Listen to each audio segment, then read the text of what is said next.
it appears that the operation has already expanded into the Belgorod region, and I think it's more than 20,000 people now have been evacuated from that region, and about more than 130 from the Kursk region. So yeah, and there's military bloggers and open source sources have suggested that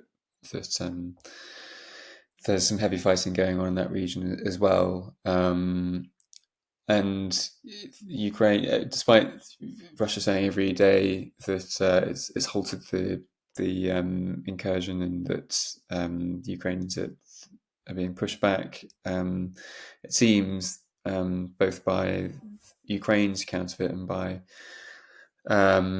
military bloggers and other sources that they are continuing to advance and continuing to expand at a rate of about a kilometer per day. My name's Tom Ball, and I'm a reporter for the Times. Tom, I'm just going to read you your first line. I know you've read it, but I think for the benefit of the listeners, it goes, Adam and his unit were asleep in their dugout in the woods around Sumy when they were awoken by their commander and given orders. Today they were going to invade Russia. It kind of sounds like the start of a novel, doesn't it? But I guess in a way that's kind of why you wrote it like that, right? Sort of seems scarcely believable. Even now we've reported it for the last 10 days or so. Yeah, it's a historical moment. I think it's certainly a major episode in this war, and I think even for those who were involved in it, like those such as Adam, who you just mentioned, it's a momentous occasion, and I think that a lot of the people who are involved in this offensive into Kursk feel like they're part of something really big.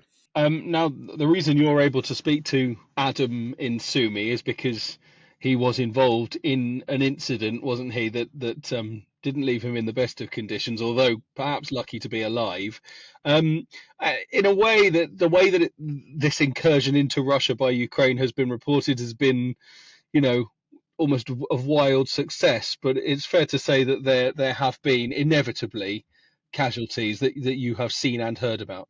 Yeah, we met Adam at a hospital, which was full of Ukrainian soldiers who'd been injured in the offensive, and yeah, he was in pretty good shape. The grenade had landed about 15 meters away from him, and he had shrapnel wounds to his hands and his body.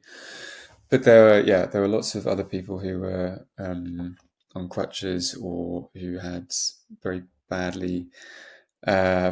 wounds, some with bandages around their heads and eyes. So yeah, you could see that the toll that war inevitably takes, and in terms of how the success of this, and the sort of narrative that this has been a walk in the park for Ukraine. I think from speaking to Adam and other people, while it was certainly the case that part of the border that they crossed into was quite poorly manned and largely defended by conscripts, within a couple of days they began to face much better trained units as Russia realised that this is a fairly big deal, and so they sent in regular forces. And he said that about 3 days in was the time when he first came up against Russian special forces, and it was clear pretty quickly that they were special forces because the fighting became a lot more intense. The choice of spot that Ukraine chose to go in was because they had suspicions, didn't they, that was a relatively weakly manned part of the border. The border itself between Russia and Ukraine, for quite a while there have been people in Russia saying that it is a vulnerability, one of which is a guy called Igor Girkin, who was a former Russian officer who's now in prison. And it hasn't been an active area of fighting since the autumn of 2022. Russia had sent troops across that border when it tried to capture Kiev and Kharkiv at the start of the invasion, but then were repelled a few months later. And ever since then, it's been largely dormant, and largely defended by conscript and by less experienced units. And Ukraine clearly looked at that border and decided that the most vulnerable part of it was that area around Suja. And when they did go over the border, it wasn't. It was some of their best trained, most experienced assault units that went over. So really, it was not a there were the Russian conscripts who were manning that area were no match for the Ukrainians who are pouring over the border. And for all of that element that sounds like it kind of went to plan, sort of further down your piece there was somebody else that you spoke to that actually described the assault as pretty badly organized. And again, it's not that element, is it, that we've heard too much about? What were you told? Yeah, this guy who was a company commander with the 82nd Brigade, he basically felt that because of the very secretive nature of this operation, it meant that a lot of troops were, in fact, most troops who were involved in it were brought in only a few days before and weren't given any kind of inkling as to what they were about to do. And so for that reason, they were not as well prepared as they might have been. But I mean, his opinion is very interesting because for the most part we've heard that this was a really well coordinated assault, and by the sounds of it, it was in many regards. There was a kind of radio electronic blitzkrieg that knocked out Russian drones, so the Russians basically couldn't see what was going on the battlefield. It was very well supported by aviation and artillery as well. So it was interesting to hear his opinion that actually it wasn't quite as well planned as it has been suggested thus far. There's all sorts of detail within your piece about what it's been like on the ground in Russia. I found one element, it's like it's one thing, isn't it, fighting on the ground, rockets potentially coming in, grenades, that kind of thing. Another thing with this sort of almost this Russian trickery where they've been dropping packages from drones with drinks inside, and that potentially could have worked because that has been a source for Ukraine to actually provide for their soldiers themselves. Yeah, that was a really interesting detail that the Russians had been booby trapping these supply packages, poisoning them with mercury, which was intriguing.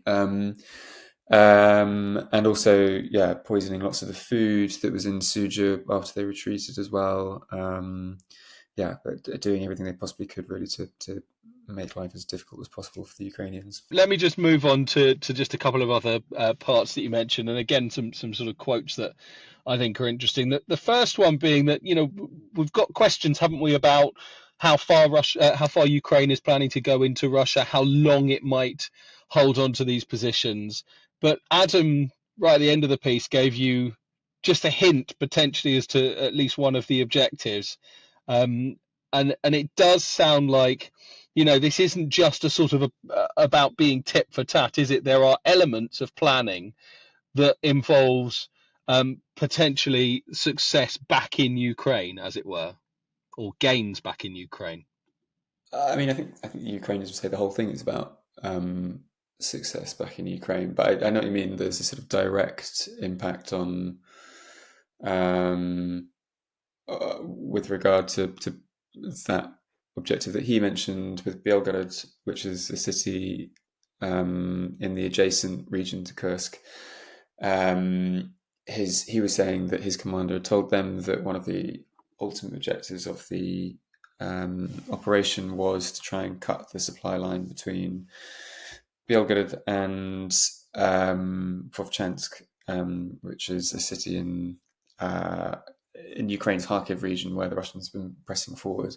But I mean, I think the Ukrainian government has been very has refrained mostly from talking about the objectives of the operation, as you kind of expect they would do. But it's been fairly widely thought that the objective is to try and pull Russian units off the front line, particularly in the east, where they're making incremental but steady gains. And so, yeah, the whole thing is,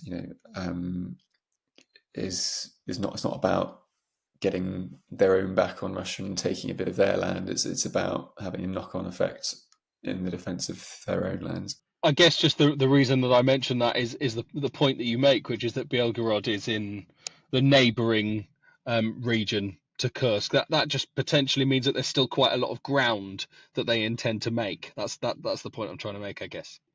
It appears that the operation has already expanded into the Belgorod region, and I think it's more than 20,000 people now have been evacuated from that region, and about more than 130 from the Kursk region. So yeah, and there's military bloggers and open sources have suggested that there's some heavy fighting going on in that region as well. And Ukraine, despite Russia saying every day that it's halted the incursion and that the Ukrainians are being pushed back, it seems both by Ukraine's account of it and by military bloggers and other sources that they are continuing to advance and continuing to expand at a rate of about a kilometer per day. And just finally, that's sort of one of the aims, it seems. Another hint from Mikhailo Podolyak, I pronounced that right, this senior advisor to Volodymyr Zelensky that you quote. All this will have serious social consequences for Russia. Perhaps some discussion will finally begin about what kind of war this is. The thought that they presumably, given the way that the media is so well controlled in Russia, generally speaking, this is now the visible signs, isn't it, for Ukraine to Russians of what is going on. Do you anticipate that working, or will Putin have such a control over the narrative potentially that he could spin it in some other way? There's certainly signs, particularly amongst those who live in Kursk and Belgorod, of deep dissatisfaction with the way that the evacuation happened, and there's also been a lot of criticism of the way that the army has handled this. But I think it's also worth pointing out that Russia has an iron grasp over how information is dissipated around the country. So I think that the likelihood of this becoming a major issue, or indeed even a risk to President Putin's rule is pretty minimal for the moment, at least. As I say, the Kremlin controls the media incredibly tightly, so I think it would take a more significant blow to Russia for this to start causing waves.